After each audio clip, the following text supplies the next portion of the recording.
Bonjour et bienvenue pour ce nouvel atelier du CX Summit. Alors cette fois, on va parler de service client et on va voir comment mettre en place un service client 5 étoiles. Et pour cela, j'ai deux intervenants de très grande qualité. Alors j'ai vraiment un très grand plaisir de te recevoir, Nathalie. Alors pour une fois, tu es de l'autre côté de l'écran, hein, donc ça va être plus difficile pour toi parce que je sais que c'est toujours facile de poser des questions, mais être sur le grill, c'est plus compliqué. Je ne pose pas des questions toute la journée comme tu vas le faire aujourd'hui en direct, donc bravo Frédéric pour ce challenge-là qui est... Enfin voilà, juste félicitations, c'est pas facile. Alors dis-nous qui tu es, parce qu'en fait nous on se connaît depuis des années, mais présente-nous un petit peu ton activité. Et pas une vieille dame, hein, mais Nathalie Namias, moi je suis directrice de la relation client, experte en relation client, expérience client. Voilà, j'anime effectivement à l'Agora ces émissions, donc j'ai le fameux mur d'image derrière moi de temps en temps, avec beaucoup de plaisir, voilà, comme tu le fais toi aussi. Ouais, c'est de très belles émissions. Alors Antoine, est-ce que toi tu peux te présenter et ainsi que Opco EP? Oui, moi c'est Antoine Landré, je suis directeur adjoint des centres de contact à l'Opco EP. Alors l'Opco EP c'est l'Opco des entreprises de proximité et on est le principal organisme financeur notamment des contrats d'apprentissage en France, mais également aussi des formations plus larges pour les entreprises qui sont de notre champ. Il y a environ 54 branches professionnelles qui sont adhérentes à l'Opco EP et ça représente environ 450 000 entreprises. Ouais. Alors pour ça, on a mis en place des centres de contact et les centres de contact, on en a à peu près 6 qui sont un peu partout en France métropolitaine mais aussi dans les dom-toms et ça nous permet aujourd'hui avec à peu près 70 collaborateurs internes de traiter 600 000 appels par an et on fait également du sortant, on a une activité qui est assez nouvelle sur le sortant, à hauteur de 200 000 appels. Ouais, vous faites aussi du callback, on en verra tout à l'heure. 30 000 callbacks à l'année ou quelque chose comme ça? À peu près 30 000 callbacks, tout à fait. C'est ce qui nous permet d'avoir une qualité de service qui reste élevée. On a fini l'année 2023 sur une qualité de service de l'ordre de 89%. Donc voilà, c'est un des indicateurs que l'on suit de manière très très fine. Et le callback est un des moyens justement qui nous permet de garder cette QS la plus haute possible. Ouais. Vous avez aussi une particularité assez intéressante, c'est que vous faites du 5h du matin à 23h le soir. Ouais. Alors ça, c'est la magie des fuseaux horaires du coup. Je vous parlais de nos implantations. Le matin, en fait, ce sont des Réunionnais qui répondent au téléphone. Donc un 8h chez eux correspond à 5h du matin sur l'horaire de Paris. Et le soir, c'est nos équipes de la Guadeloupe en fait qui viennent dire au revoir jusqu'à 23h. Donc on a décidé vraiment avec la direction générale de l'Opco de s'appuyer sur les forces en présence. Et avec un petit peu d'organisation, du bon sens, ça nous a permis d'avoir un service qui est assez innovant. Parce que cette journée continue 5h-23h, ça répond au final assez bien aux attentes des entreprises que l'on représente, dans la mesure où ce sont principalement des TPE, de toutes petites entreprises, à hauteur de 90%. Et on est sur des métiers, notamment les métiers de bouche, par exemple. C'est vrai qu'un boulanger se lève tôt, et lui, peut-être que ça va l'intéresser de pouvoir nous appeler à 6h, tout comme d'autres fonctions. Voilà, on va s'intéresser aux problématiques de formation professionnelle un petit peu plus tard dans la journée. Et ça nous permet aussi, assez égoïstement, de lisser la charge d'activité sur tous ces horaires-là.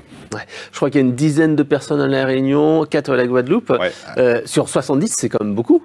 Oui, alors les 10 personnes de La Réunion ne sont pas valorisées dans les 70 non plus. C'est une particularité de nos collaborateurs de l'île de La Réunion, c'est qu'ils sont en mix d'activité.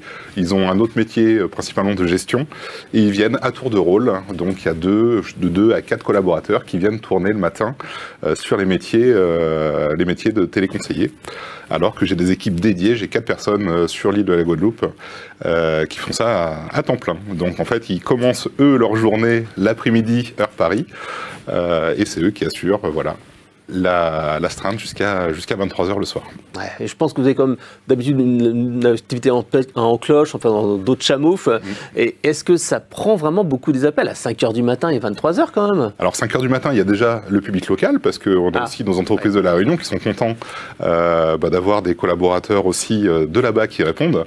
Parce que nous, on a une magie chez Opco EP, c'est qu'on n'arrive pas à masquer les accents. Donc le matin, vous avez un très bel accent réunionnais, ça parle toujours en fait, le jeu du miroir. On est content d'avoir quelqu'un qui nous ressemble en fait. Et voilà, on va changer d'accent tout au long de la journée. Après, on va arriver sur Toulouse, donc voilà, c'est un peu plus chantant. Ce que je dis souvent, c'est que nous, on n'a pas besoin de mettre le Origine France garantie, il s'entend. Ouais. Donc voilà, au travers des accents, on essaye de garder vraiment le naturel des collaborateurs, et c'est peut-être vraiment la touche OpcoEP qu'on souhaite avoir, c'est qu'on s'appuie sur les qualités premières de nos collaborateurs. On ne cherche pas vraiment à formaliser le discours. Donc chacun a son prénom, chacun a ses subtilités, son langage, sa manière de faire. Et c'est là-dessus qu'on insiste. D'accord. Alors justement, là, tu as déjà un petit indice. Avoir un service client 5 étoiles, c'est de se mettre à l'écoute de ses clients et s'adapter. Comme tu as dit, c'est un effort d'organisation. Hein. Penser client et pas penser à l'organisation en priorité. Mais c'est quoi pour toi un service client 5 étoiles ? Alors le 5 étoiles, déjà, j'étais pas forcément à l'aise avec la notion, parce que c'est pas moi qui ai choisi le titre, déjà, je tiens à le préciser, et je pense que le 5 étoiles, il est très différent selon les clients. On n'attend pas tous la même chose quand on passe un coup de téléphone. Déjà, il y en a qui ont des vrais problèmes, il y en a d'autres qui savent même pas pourquoi ils nous appellent, il y en a qui vont être très très attachés à la forme, d'autres au fond. Donc c'est vrai qu'on a un shaker, hein, il y a quand même pas mal d'ingrédients qui arrivent à la satisfaction globale. Donc le 5 étoiles, j'en ai pas la définition. Nous, ce qu'on essaye de faire, c'est, je l'ai déjà dit tout à l'heure, mais c'est la notion de bon sens. Et on va surtout chercher à retirer les irritants dans le parcours. Alors, il y a toujours des valeurs qui sont communes, hein, typiquement la bienveillance, le sourire au téléphone. Voilà, ça, bien sûr, on travaille, mais après, là où on s'est vraiment concentré, c'est de retirer ces petites erreurs de parcours qu'on peut avoir dans la conversation, au travers notamment de formation de nos collaborateurs. Ouais.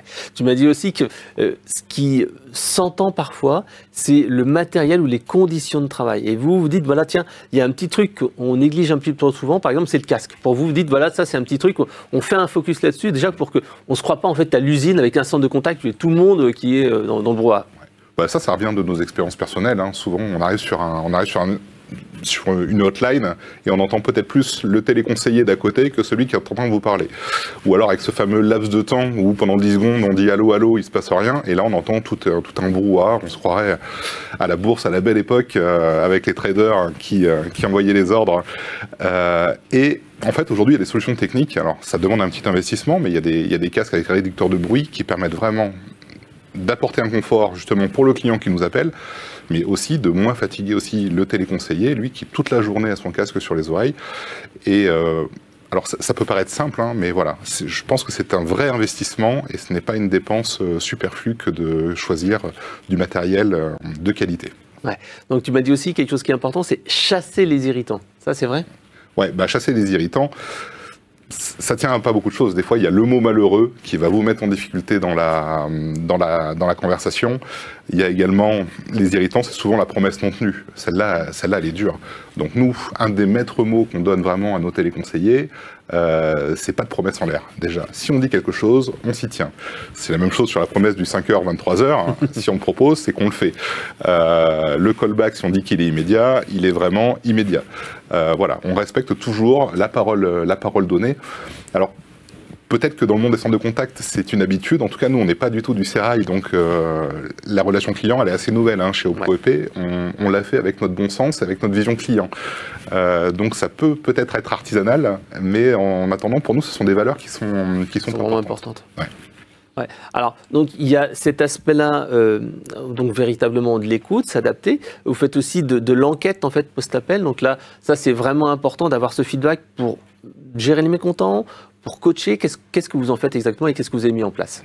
Alors nous, on est sur des. Je vous parlais tout à l'heure des appels sortants. Et en fait, on a un picking aléatoire qui tourne tous les jours. Et on rappelle 3% des clients de la veille qui nous ont appelés pour leur diffuser les questions classiques sur les grands indicateurs de satisfaction.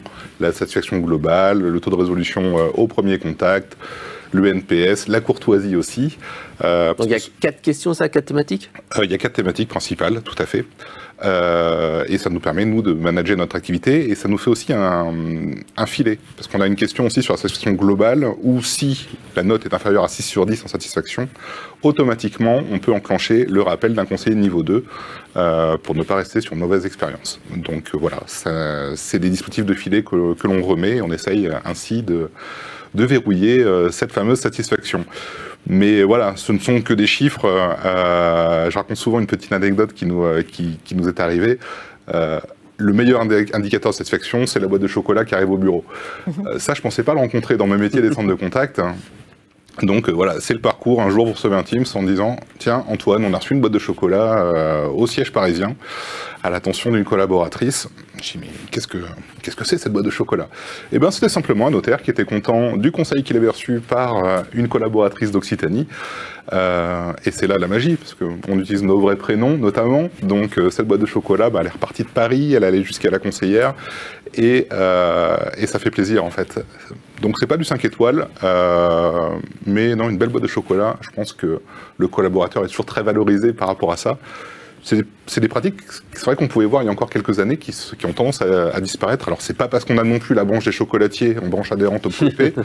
Voilà, c'était un notaire. Donc, il y a eu un vrai effort quand même de récompense. Ouais, au-delà de l'enquête de satisfaction, c'est le retour client, le fait qu'on fait un travail bien fait, qui va faire en fait qu'on se sent vraiment utile, quoi. Oui, c'est ça. Et surtout, on prend le temps qu'il faut. Alors, ça va toujours à l'encontre de la fameuse DMT, la durée moyenne de communication, voilà, qu'on scrute parce que c'est celle qui est gage de productivité. Pour autant, chez nous, ils ont la consigne de prendre le temps qu'il faut. Et pour avoir le temps qu'il faut, plutôt que de travailler vraiment à raccourcir les appels, on a cherché plutôt à réduire ce qui faisait perdre du temps à nos téléconseillers, à nos opérateurs. Donc c'est là où on a eu quand même des gros travaux sur nos outils, sur nos process aussi, pour retirer ces petites tâches administratives qui viennent ponctuer la vie d'un appel et qui peuvent nous mettre parfois en difficulté. Donc au final, notre DMT, elle est complètement tenue, elle a même plutôt tendance à se réduire. Pourquoi ? C'est qu'on a fluidifié de manière administrative la vie de l'appel, on va dire. Ouais. Vous faites un très très gros travail sur le FCR. Donc, ouais. First Contact Resolution, résolution au premier contact. Pour vous, c'est un vrai combat. L'ennemi, c'est le réappel. Comment on fait ce travail-là ? Qu'est-ce que vous avez mis en place en fait ? Alors, une des grandes difficultés pour nous, c'est le surappel. C'est-à-dire qu'on a une base de clients à peu près stable qui nous appellent, c'est une proportion. Je sais que j'ai à peu près 100 000, entre 100 et 120 000 entreprises qui vont m'appeler chaque année. Tout à l'heure, je vous parlais de 600 000 contacts entrants. Vous voyez, donc il y a de la réitération d'appels. Alors, il y en a un qui est naturel parce que ça correspond au cycle de vie d'un contrat d'apprentissage où il y a plusieurs étapes. On va d'abord rechercher un jeune, après on va se retrouver face à ce fameux CERFA qui est une charge administrative qui nous déboule. Et en plus, un contrat d'apprentissage, ça n'arrive pas tous les jours dans une vie d'une petite entreprise. Voilà, ça reste quand même un événement marquant sur lequel on n'a pas de repère. On souhaite être accompagné, donc ça, c'est potentiellement l'objet d'un deuxième appel pour être rassuré, m'aider comment on va faire. Après, il y a tout le volet financement qui peut intervenir aussi, sur lesquels, là, c'est un jeu, c'est un billard à plusieurs bandes, dans la mesure où il y a aussi l'État qui intervient pour verser des aides. Donc, vous voyez, il y a vraiment plusieurs occasions qui nous permettent d'avoir des contacts avec le client. Et pour autant, le surappel, là où il nous fait mal, c'est quand l'entreprise nous appelle plusieurs fois pour avoir confirmation de la même information. Ça, c'est quelque chose qu'on avait repéré, qu'on peut voir aussi avec nos interfaces, justement, CRM. Nous, on utilise Salesforce dans le cadre de notre activité. Ça nous permet de voir déjà s'il y a eu des appels récents sur la même thématique. Donc, quelquefois, on a des clients qui nous appellent 4 fois juste pour avoir leur bonne réponse à eux, pas la nôtre, mais de travailler le téléconseiller jusqu'à ce qu'ils disent ce qu'ils veulent entendre. Ouais, parce que parfois, il tombera sur 3-4 conseillers différents, mais vous êtes sûr, machin, etc. Donc, si on garde la trace, on se dit, regardez, on vous a déjà appelé il y a quelques minutes, mon collègue vous avez fait ça. Donc voilà, ils sont vigilants par rapport à ça, justement, par rapport à cette fréquence. Et après, nous, sur le FCR, ce qu'on travaille surtout, c'est à la reformulation. Souvent, je le disais également tout à l'heure, les clients ne savent pas forcément pourquoi ils nous appellent. Je prenais l'exemple du CERFA, donc ça, c'est le fameux document administratif à remplir pour embaucher un jeune. Il y a plein de subtilités, il y a plein de questions. Et il ne va pas réussir forcément à poser les mots sur sa demande. Donc c'est là, justement, on va faire intervenir le talent de nos téléconseillers qui vont réussir à reformuler et à cerner le besoin de l'entreprise. Donc tous les principes de formation qu'on met en œuvre sont notamment sur cette phase de découverte du client. Et après, il y a certaines particularités, certaines similitudes. Je vous parlais de branche professionnelle tout à l'heure. On arrive après, en fonction de la voix, à dire tiens, ça c'est peut-être plutôt une coiffeuse. Et en général, elle se pose des questions sur tel ou tel critère. Ça peut être des aspects de rémunération, par exemple, ou autre. Donc, naturellement, les conseillers, de par aussi la redondance d'appel, arrivent à trouver les profils. Donc ça, c'est un des premiers éléments qu'on met en œuvre. Alors, ça rejoint un process de formation qui est beaucoup plus large. Hein. Ouais. Nous, on a fait le pari chez Opco EP d'accompagner par la formation et par le coaching. Une de nos particularités également, c'est qu'on n'avait pas des professionnels du téléphone. On avait des professionnels de la relation client, donc c'était des gestionnaires qui, dans la vie administrative d'un dossier, étaient amenés à prendre contact avec des entreprises, mais pas de manière forcément organisée comme on le fait aujourd'hui.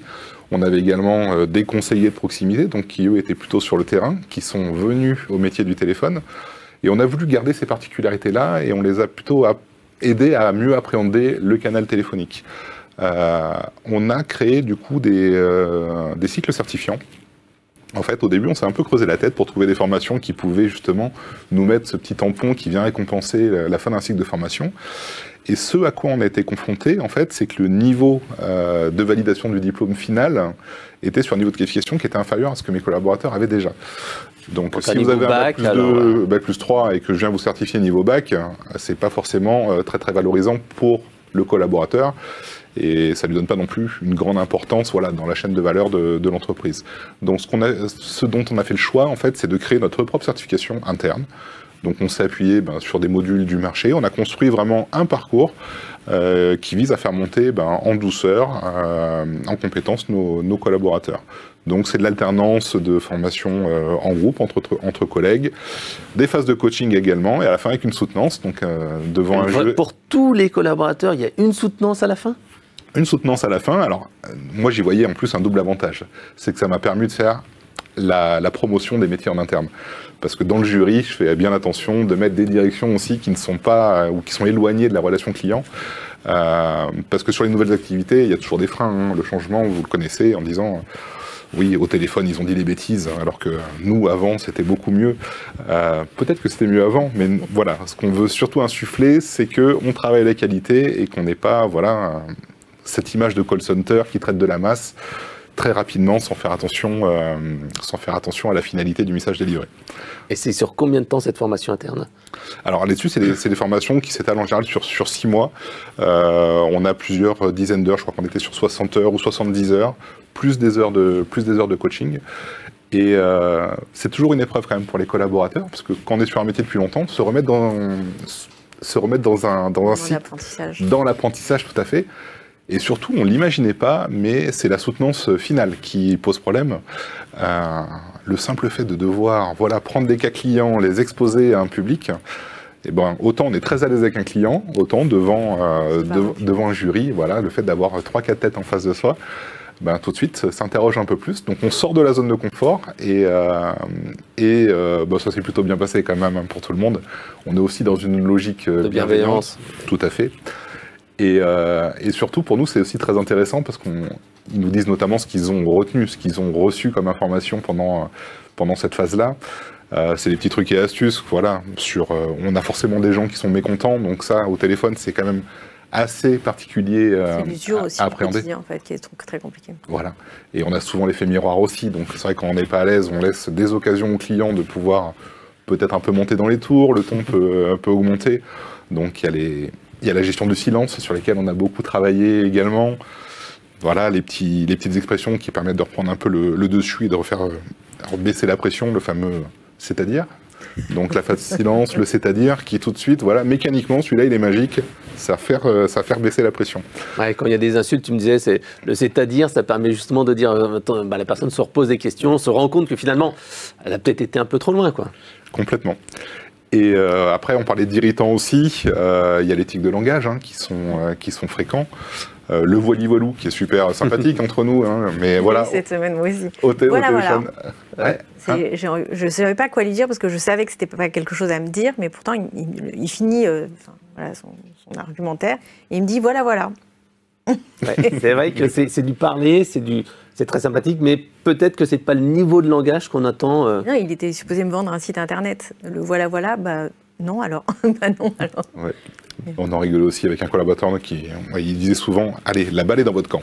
Voilà, alors ça, voilà, c'est un moyen d'interagir certes avec le client, mais on est souvent, nous, le seul contact qu'il peut y avoir avec l'Opco EP. Il y a beaucoup de contacts téléphoniques, on n'a pas autant de contacts physiques, hein, donc c'est l'image de marque voilà, qui passe au travers de la qualité du discours.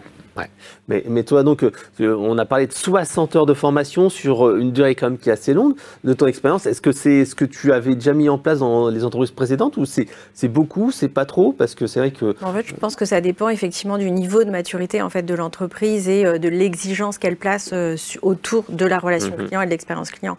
Donc, de toute façon, il faut les former, il faut les accompagner. Quand on fait du quality monitoring, en fait, il faut donner les moyens à nos collaborateurs d'être bons et d'être à l'aise et d'être confortables en fait au moment de ces échanges. Et effectivement, je trouve que c'est un excellent moyen de leur donner justement les moyens d'être bons et d'être à l'aise au quotidien dans leur travail. Ils passent quand même, voilà, parfois 7 heures au téléphone avec un casque. Puis on parlait de casque. Aujourd'hui, il y a par exemple, je crois que c'est Alta Voice qui a sorti un casque qui se met non pas dans l'oreille, mais sur le... Alors je crois qu'il y a une technologie. Donc on met des bouchons d'oreille pour être coupé de l'extérieur, mais notre voix en fait... comme le son ne rentre pas en fait dans les oreilles, mais je sais pas quoi. Enfin bon, bref, il y a une techno voilà, de Alta Voce ou je sais pas quoi. Et en fait, tous ces aspects-là en fait de confort, de redonner du confort, parce que l'usure au téléphone, elle est extrêmement forte. Donc je sais pas si 60 heures, j'ai jamais trop de dire voilà c'est ça qu'il faut faire forcément, mais ça dépend de la maturité de l'entreprise. Mais voilà, quand on crée par exemple une charte relationnelle, c'est bon de se reposer autour de cette charte et de ce guide relationnel et de reformer la totalité des équipes pour qu'on soit tous au même niveau d'information et de formation et de pouvoir justement voilà, s'en servir et de pouvoir la déployer. Même chose quand on fait rentrer une nouvelle personne, en fait, ça doit faire partie en fait, de son onboarding et de se dire cette charte relationnelle, on la partage et voilà comment on forme, voilà comment on parle. Quand on décroche le téléphone, on doit savoir qu'on est chez Opco EP. Voilà. Donc voilà, c'est comment en fait on incarne son entreprise. Donc je ne sais pas dire si c'est bon ou pas bon, mais effectivement cette notion de faire attention au bruit extérieur, le fait de parler toute la journée, et de parfois justement avoir des variations et de parler de plus en plus fort dans la journée parce qu'il y a du bruit externe ou parce que les clients nous l'exigent. Je pense que le casque, c'est un très bon moyen. Voilà, et ces nouvelles technologies nous permettent, avec des prix qui sont tout à fait abordables, même si les casques sont déjà suffisamment chers, mais c'est le moyen du collaborateur. Alors, tu parlais aussi de l'importance du coaching, et c'est vrai que vous faites souvent de l'appel à trois, qui a un intérêt, qui a un double intérêt. Bien sûr, il y a l'expert qui va expliquer le problème au client, mais aussi la montée en compétence du niveau 1. Oui, ça on a voulu vraiment s'appuyer sur l'escalade pour faire de la formation. En fait. Donc on s'appuie sur les fonctionnalités de conférence à 3, où là, plutôt simplement que de transférer l'appel du niveau 1 vers le niveau 2, on va créer cette conférence-là, ce qui permet au niveau 1 d'avoir également les niveaux de connaissance, l'explication du niveau 2, et à terme, justement, de pouvoir toujours améliorer le FCR vraiment directement par le niveau 1. Et c'est une manière aussi de créer de l'esprit de groupe, parce que vous l'avez compris, on a des centres de contact nous qui ne sont pas d'une grande taille mais qui sont nombreux. Donc on essaye aussi de créer de l'inter-région et de faciliter un petit peu les contacts entre nos différents collaborateurs. Ça peut aider le client aussi en termes de passage de main, en fait, à calmer un peu. C'est toujours plus naturel parce que ça évite de réexpliquer son problème. C'est toujours ça. Ça, c'est un petit irritant. Voilà, oui, ou le transfert sauvage. Ça, c'est... Je te le passe. Ouais. Et donc, on recommence l'histoire. On fait, non, au final, vous n'êtes pas au bon endroit. Et on repart dans une boucle. Donc, la conférence, ça responsabilise aussi le transfert, en quelque sorte. Ouais, c'est vrai qu'avant que vous ayez Eloquent, vous aviez de la téléphonie un peu classique, peut-être pas avec toutes ces fonctionnalités classiques-là. Enfin, classiques, qu'on trouve partout. Alors, vous avez aussi également fait du travail, en fait, moi j'appelle le service client 5 étoiles. C'est sur des objectifs, par exemple, sur la courtoisie. Ça, c'est des objectifs où vous faites même aussi la disponibilité pour pouvoir décaler les pauses. Ça, c'est des choses qu'on ne voit pas forcément tout le temps, parce que dire aux gens, il y a des pics d'appel, tu prendras pause un peu plus tard, ça ne se fait pas partout. Alors, explique-moi un petit peu comment ça se passe, ces deux choses, courtoisie, puis... Oui, alors, ça, c'est vraiment des indicateurs qui, pour nous, sont importants. Comme on l'a dit, on travaille vraiment la disponibilité. Et on a notre cycle en bosse de chameau qui fait que j'ai des pics qui sont très difficilement absorbables, typiquement entre le 10h30, 11h30, et pareil en milieu d'après-midi. Là-dessus, on a créé toute une batterie d'objectifs en fait, et d'indicateurs que les managers, les superviseurs peuvent suivre très régulièrement avec leurs collaborateurs, qui visent justement à récompenser leur disponibilité sur les phases dites de rush. Autant sur certaines plages horaires, voilà, là l'activité est beaucoup plus calme, donc on en profite pour faire du callback aussi, justement pour lisser. Mais on a créé des indicateurs qui sont pour nous gages de qualité. Et la première qualité, c'est de répondre rapidement. Parce qu'un client qui attend, c'est déjà un client qui est déjà peut-être potentiellement un peu plus agressif, moins dans l'écoute qu'il ne pourrait l'être si ça répond tout de suite. On a également mis du callback intégré dans les files d'attente. Donc, auparavant, ça, on ne savait pas le faire.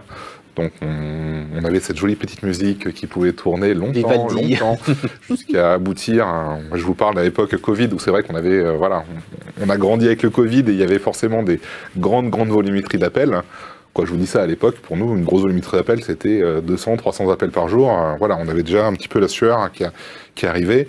Aujourd'hui, sur des grosses activités, on peut être à des journées entre 4000 et 5000 appels qu'on arrive à appréhender grâce à ces leviers qu'on peut activer. Mais c'est vrai que ça nous a bien aidé. Ça, c'est la possibilité de faire du callback directement depuis le SVI, dans la file d'attente.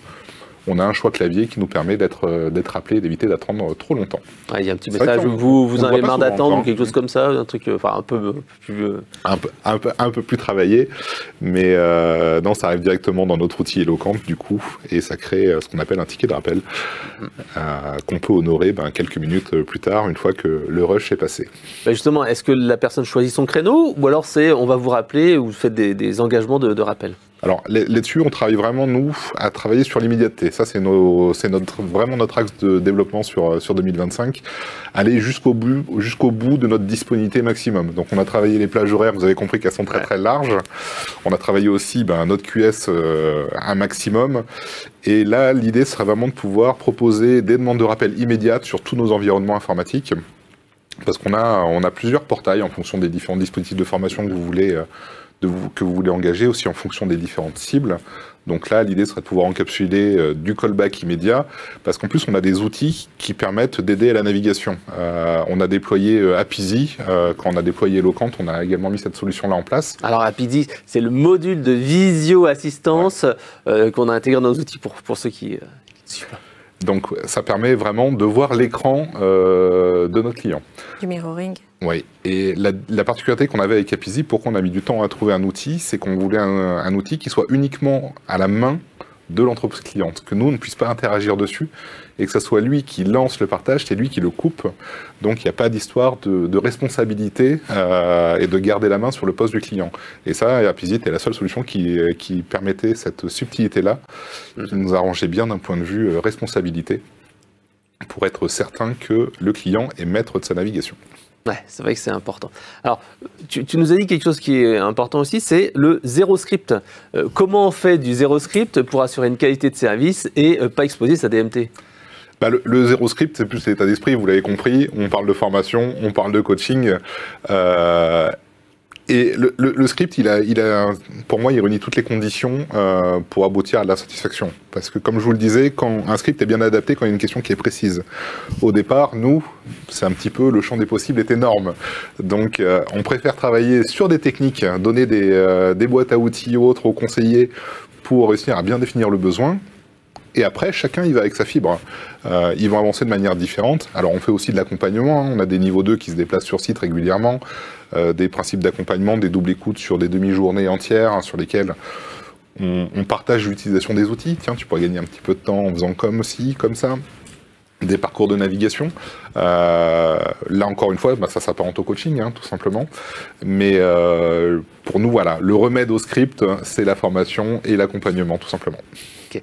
Alors, il y a un dernier point qu'on voulait mettre en place, c'est tes techniques justement pour gagner du temps, parce que tu me dis que vous avez plus d'appels, tu me parlais de 300 à 500, 6000, etc. Donc il y a beaucoup plus d'appels. Quels sont les outils que vous avez mis en place? On parle beaucoup de l'intégration Salesforce Eloquent. Qu'est-ce que vous avez mis en place qui fait vraiment gagner du temps et se dire, finalement, je n'augmente pas le nombre de mes conseillers avec le nombre d'appels? Alors, ça rejoint un petit peu ce que je vous disais en préambule sur le fait qu'on a travaillé la chaîne administrative pour qu'elle soit plus fluide. Auparavant, on avait des tâches qui étaient manuelles encore dans Salesforce, donc vraiment dans notre outil de back-office, parce qu'on s'en sert également de back-office. Quand il y a des demandes à transmettre à un autre service, il y avait une saisie manuelle qui pouvait être opérée. Et là, on a fait le choix, justement en utilisant Eloquent en interface avec Salesforce, de créer ce qu'on appelle des formulaires. Donc là, on vient un peu déporter sur le client l'action.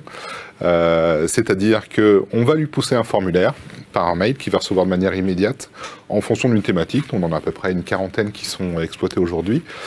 Et le client va pouvoir charger directement un document sur le mail qu'on lui a envoyé. Et il arrive dans notre back-office de manière qualifiée, prête à résolution, en fait. Donc cette chaîne-là, qui pouvait prendre plusieurs minutes avant de rédaction par le téléconseiller, est déportée sur le client, où là, sincèrement, s'il y a plus d'une minute de travail client, voilà, c'est un grand maximum. Donc là, typiquement, un grand gain de temps. Donc en fait, c'est pendant la conversation téléphonique, le client, enfin le conseiller plutôt, choisit dans sa liste déroulante le bon formulaire, le client le reçoit, il le remplit en live ou il le remplit plus tard? Alors, on a mis un time-out là-dessus, donc il a 48 heures pour pouvoir y répondre.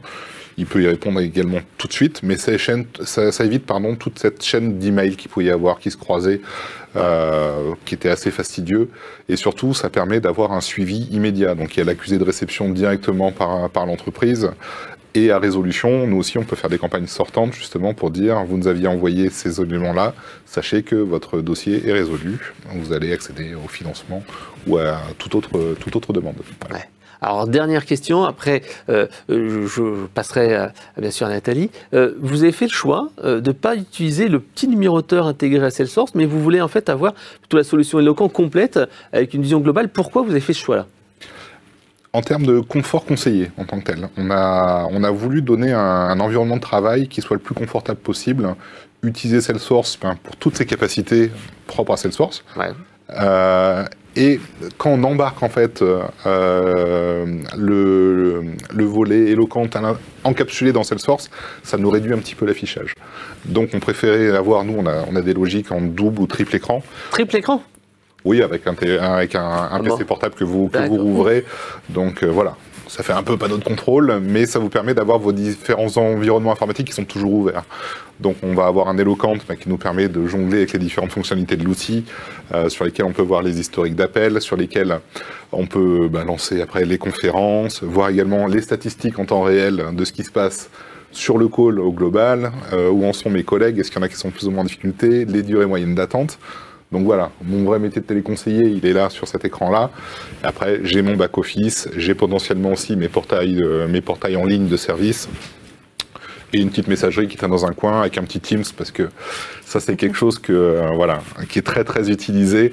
On travaille le collectif aussi chez nous, et on travaille l'esprit de groupe, donc il y a toujours des fils de conversation aussi, Teams, où on se dépanne un petit peu hors process, mais je le dis en souriant parce que voilà, c'est gage d'un travail en équipe. Mais c'est pas ce qu'on avait imaginé en termes d'organisation vraiment. Voilà. C'est l'efficacité, la pragmaticité. Et c'est vrai que le fait d'avoir ces outils-là t'a permis aussi de pouvoir mieux piloter et par exemple de justifier le travail que vous faisiez auprès des différentes branches et organismes locaux. Oui, alors avant on avait un outil de téléphonie qui n'était pas interfacé avec notre back-office.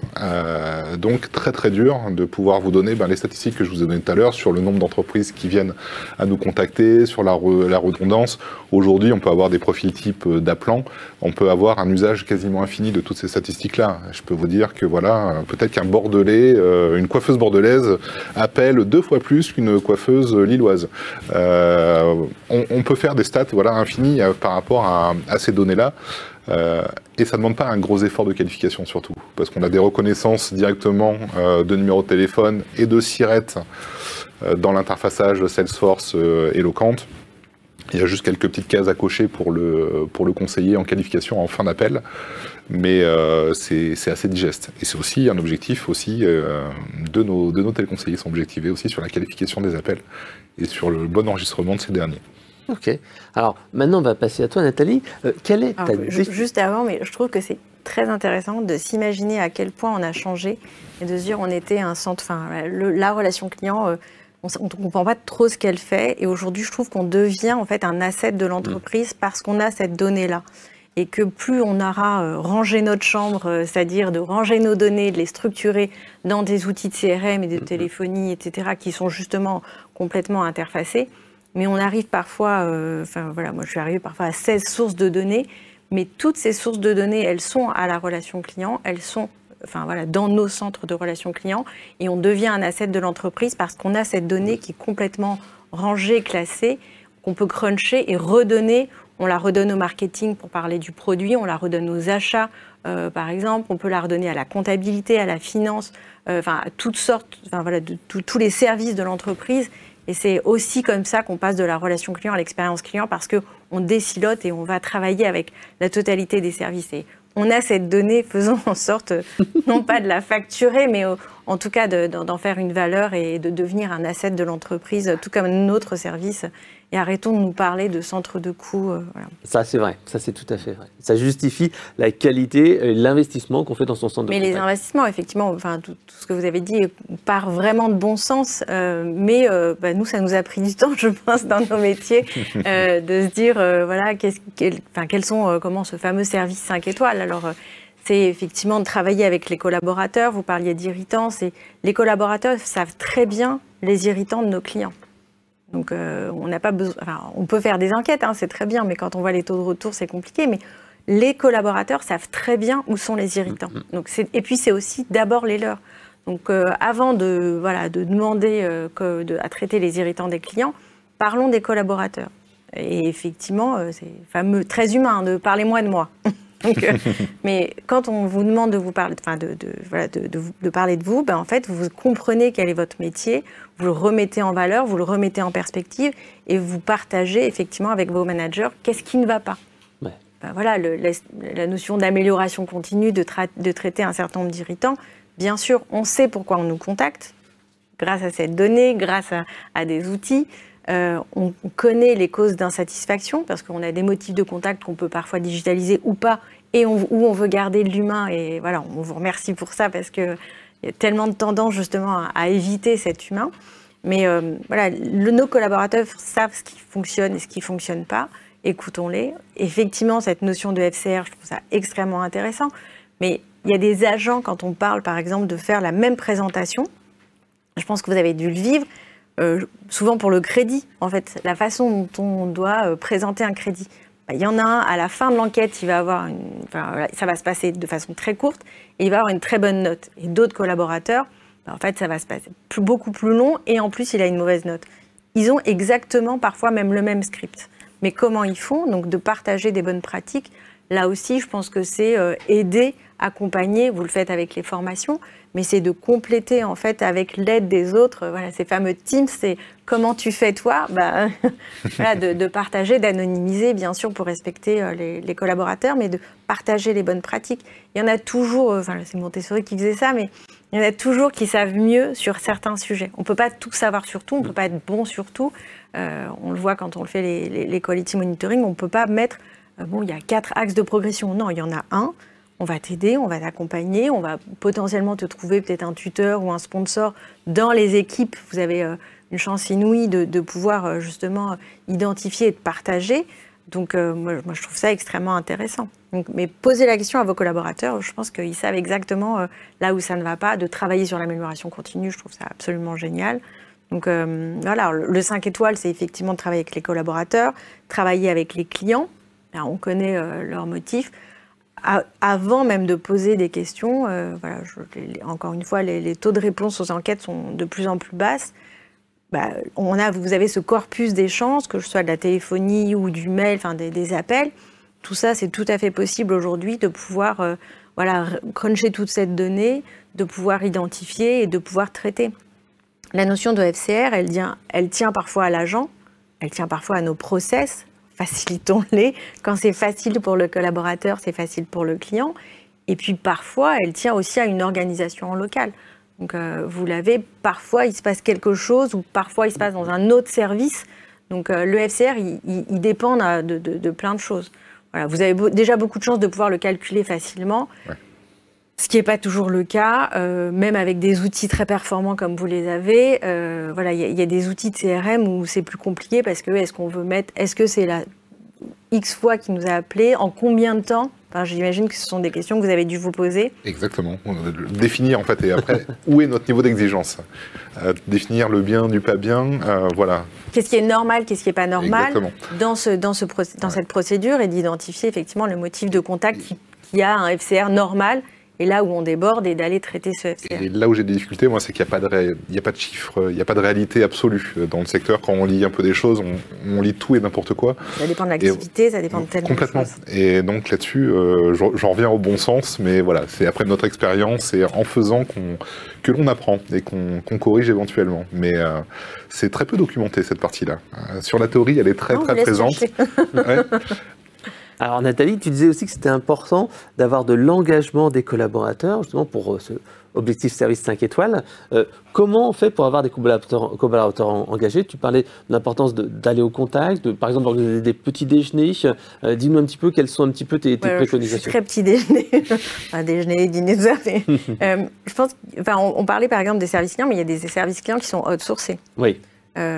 C'est Caroline Adam qui en parlait au moment du service client de l'année. 7 lauréats, donc victorieux du trophée, 7 participants, 7 lauréats sur 10 ont des services outsourcés pour partie ou en totalité. Ce sont nos collaborateurs. On ne peut pas outsourcer et ne jamais aller les voir. On ne peut pas outsourcer et puis ne jamais les intégrer en fait dans nos réflexions de remise en question sur nos process. Ce sont aussi nos collaborateurs et la continuité de nos collaborateurs. Donc effectivement, je pense qu'il faut créer une ambiance, mais ça fait partie de la charte relationnelle. On peut dire, moi je me rappelle chez DPD France, on s'était posé la question, qu'est-ce que c'est le service client chez DPD? C'était une ruche, parce qu'on était tout le temps en train de parler, il y avait tout le temps des gens qui venaient nous voir, et ça c'est une richesse. Il y avait toujours quelque chose à manger. Et donc je me dis, ok, faisons ça. Donc de les réunir aussi, je trouve qu'ils ont, quand vous avez justement le fait d'être déployés partout en France ou partout dans le monde parfois, c'est de pouvoir les réunir, de se voir, de s'entendre, de se parler, d'intégrer en fait d'autres services. Je pense que c'est très important de désiloter et de faire cas de ce qu'ils font. Quand on dit qu'il faut mettre en valeur ce qu'ils font, oui, c'est redonner du chiffre, redonner de l'information, mais redonner vie à ce qu'ils font, et le Vie ma vie est quelque chose d'extrêmement intéressant de partager, mais nous aussi, on doit aller voir comment ils travaillent pour pouvoir faciliter leur travail et de se dire non mais c'est pas possible, tu peux pas faire 5 clics ou 6 pour qualifier une demande. Soyons nous aussi pleins de bon sens. Ouais, c'est vrai que tu disais qu'il faut aller régulièrement voir les personnes, en particulier les BPO. Tu disais qu'il faut passer une semaine à 10 jours tous les 3 mois ou quelque chose comme ça.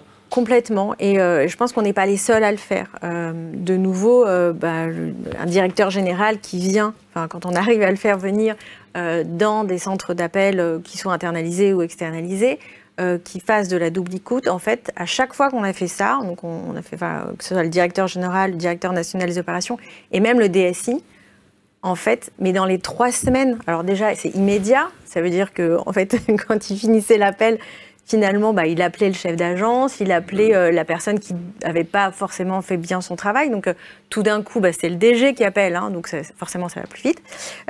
Mais voilà, même chose, le directeur national des opérations vient et se rend compte qu'avec les opérations, il y a quelque chose à améliorer. Donc, 3 semaines après, les choses sont mises en place. Et quand vous faites ça pour vos collaborateurs, en fait, ça y est. Alors bien sûr, vous avez besoin du petit déjeuner, mais de faire venir des personnes qui vont agir et interagir pour faire en sorte que leur travail est facilité, en fait, vous allez faciliter la vie de vos collaborateurs, vous allez faciliter la vie de vos clients, et donc la notion de satisfaction, elle vient naturellement. Ouais. Et de productivité, de moins d'efforts, de FCR. En fait, ça se lisse, ça se... Ouais, tu disais que ça a été important d'analyser justement ces interactions qui nécessitent beaucoup d'échanges, 1, 2, 3, 4, 5, 6 échanges, 15. Et savoir où on est dans. Qu'est-ce qu'on peut imaginer pour un client ou pour un collaborateur d'avoir 15 échanges pour une demande? Il y a tellement de choses aujourd'hui qui sont possibles. Alors, je trouve que c'est très intéressant, cette notion de formulaire. On pourrait dire, non mais attendez, c'est pas le client à faire ça. Mais si, en fait, c'est le client qui est en fait maître de sa demande et qui comprend mieux sa demande et qui va se remettre justement à travailler sur cette demande pour mieux la comprendre et aller au bout de prendre cet effort-là. Je trouve que ça pourrait ne pas être naturel, mais bon, c'est en tout cas une façon de faire. Mais même chose, en fait, quelle procédure nécessiterait 15 échanges? Enfin, je trouve que c'est pas possible. Et il y a aujourd'hui, au-delà de l'intelligence artificielle, alors je ne sais pas si on va en parler dans cette journée, mais j'imagine que oui, Frédéric, vous allez nous offrir ça. Mais il y a cette notion de RPA, donc d'automatiser un certain nombre de choses, de pouvoir traiter ou sortir en fait des tâches sans valeur ajoutée. De remettre un colis en livraison, c'est tout à fait informatique. A priori, alors j'appelle ça des robots clickers, mais voilà, un robot clicker peut le faire à la place d'un humain. Il va se loguer sur des outils, il va assister à déployer un certain nombre de règles et faire à la place du collaborateur. Et le collaborateur va faire autre chose. Il va se concentrer sur l'émotion, il va se concentrer sur l'échange, il va se concentrer sur son travail. Vous parliez aussi de qualifier. Aujourd'hui, il y a des outils en speech to text qui écoutent en fait qui sont dans la conversation et qui vont remplir le fameux CRM de tout ce que le client est en train de vous dire. Et là, le collaborateur, en fait, il a son casque et il écoute et il est dans l'émotion. Alors, il y a un dernier point que tu avais partagé, c'était l'importance de considérer justement ces centres de contact externalisés, ton BPO, comme des collaborateurs internes. Et tu as une petite anecdote avec des collaborateurs de Madagascar que tu as fait inviter à élu service client de l'année. Alors, je veux juste dire vraiment, prenez soin d'eux. Et moi aujourd'hui, je les vois plus et je touche mon ventre non pas parce que j'ai faim, mais parce que ça me tord le ventre de plus les avoir. Mais en fait, ils font un travail extraordinaire. Chez DPT France, il y avait 6 millions de contacts par an. Ils en prenaient une grosse partie. Et effectivement, ce moment du service client de l'année, je remercie, je pense que vous allez le recevoir. Oui, Ludovic, ce sera à 16h. Clément et ses équipes. C'est un moment vraiment incroyable pour les équipes. D'abord, toutes ces 8 semaines où on est en plein stress, en pleine angoisse de devoir tout faire pour que tout se passe bien, qu'aucun outil plante, ni le site, Bon, bref, mais c'est vrai, ça arrive en plus. Et en fait, on a fait venir 2 personnes. Alors, en termes de formation, c'est ce qu'on a fait aussi régulièrement. On faisait venir en fait des personnes de Madagascar, donc justement à Paris, dans les agences, pour pouvoir leur faire vivre une vie d'un chauffeur, livreur, d'une tournée, etc. Et puis, en fait, c'est tombé, justement, on leur a dit, il faut qu'on tombe à ce moment-là. Et en fait, ils ont vu tous les gens, d'abord, ils ont vu cette ambiance, et ils ont vu les gens, en fait, ils ont rencontré Ludovic Nodier, et ils étaient, Clément, et en fait, ils voyaient ces personnes-là à la télé, et ça a été un moment incroyable, tout le monde est là quasiment à cette soirée, de rencontrer, j'utilise cet outil, mais c'est lui le fondateur, ok, c'était incroyable. Donc prenez soin d'eux comme vous prenez soin de vos collaborateurs et faites-leur vivre eux aussi des expériences incroyables pour avoir un service client 5 étoiles. Merci Nathalie. Je pense qu'il y a quelques questions qui vont arriver. N'oubliez pas, on va faire gagner un exemplaire du livre de Marc qu'on a reçu en début en keynote. Alors c'est quoi la question, Chantal ? Alors la question pour cette session, si vous avez bien écouté, elle va être simple. Alors, vous vous mettez sur la plateforme, puisqu'il faut répondre sur la plateforme. Vous nous indiquez d'abord votre nom de famille, puisqu'il n'apparaît pas sur le chat que j'ai sous les yeux. Donc, pour les gens qui ont des noms un peu longs, je vous laisse le temps d'écrire votre nom de famille. Et je pose la question, quel est le CRM utilisé par Opco EP ? On l'a dit au moins 2-3 fois. Là. Normalement, ça doit être... Alors ensuite, est-ce que tu as une question-réponse pour Nathalie Alors on a on a des questions, mais on a très peu de temps là. On a la régie qui est déjà en train de s'agiter. Donc déjà un grand merci à Nathalie d'avoir parlé des BPO parce qu'ils sont très souvent oubliés. Et la question pour elle, c'est ne pas être sur place pose parfois des problèmes avec les messages déformés par les différentes strates d'échange. Est-ce qu'il y a eu un petit tips pour améliorer justement tant la formation que les échanges avec les BPO ? En fait, je pense qu'il n'y a pas que ceux qui sont intégrés dans la relation client qui doivent être présents. Encore une fois, faire participer d'autres acteurs, d'autres services, moi je trouve que c'est extrêmement important et intéressant parce que eux aussi vont voir la vie en fait d'un collaborateur encore plus à outsourcer. Et donc, prendre du temps, se mettre à côté, vivre leur vie, leur quotidien.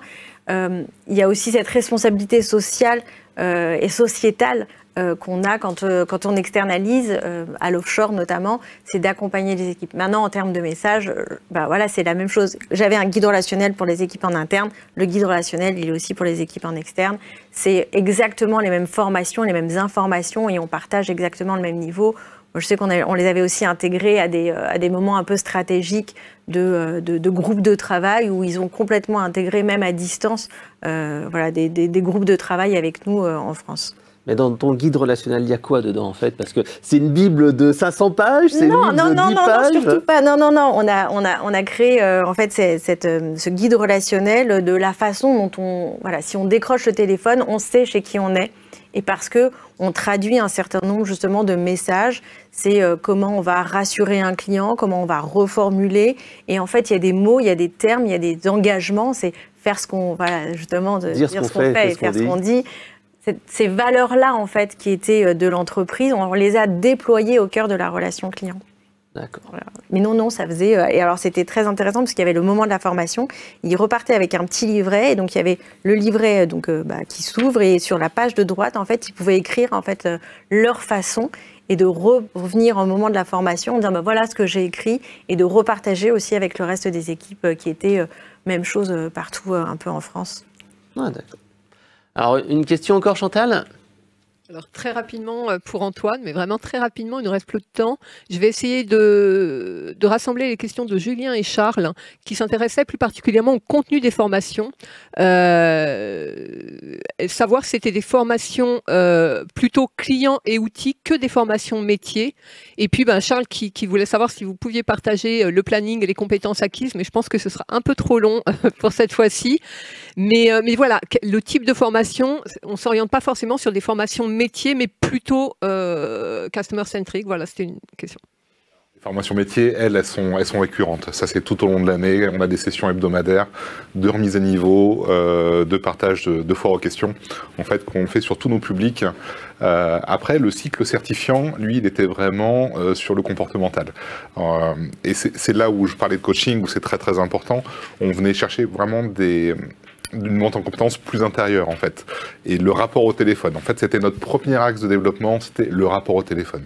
Parce que celui-là, vous avez compris, on était beaucoup sur de la mobilité interne. Et du coup, le téléphone fait peur.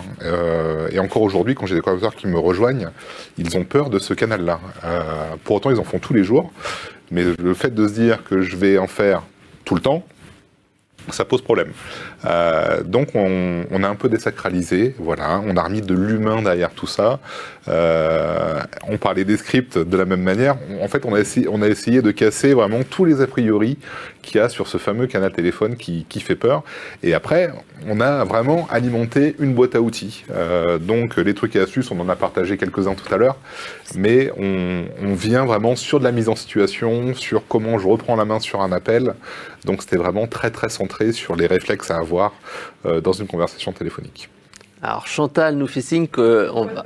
Là, on est à la fin de la session. Alors, est-ce qu'il y a un gagnant ou une gagnante? Oui, alors pour cette session, ça va être Morgane Serre qui a gagné donc le livre de Marc Van Riemenent. Bravo Morgane. Merci, merci à tous les deux. Merci Nathalie pour cette belle intervention. Merci Antoine aussi. Merci également. Et donc, on se retrouve juste après pour une session sur la visio-assistance, une relation client éco-responsable et plus efficace avec Apizzi, donc le module de visio d'Eloquent que tu utilises pour faire plutôt de l'assistance à distance, donc pour voir en fait l'écran des personnes, puisqu'il y a plusieurs usages. Merci Antoine, merci à tous et rendez-vous dans 5 minutes. Bon courage pour ta journée. Merci.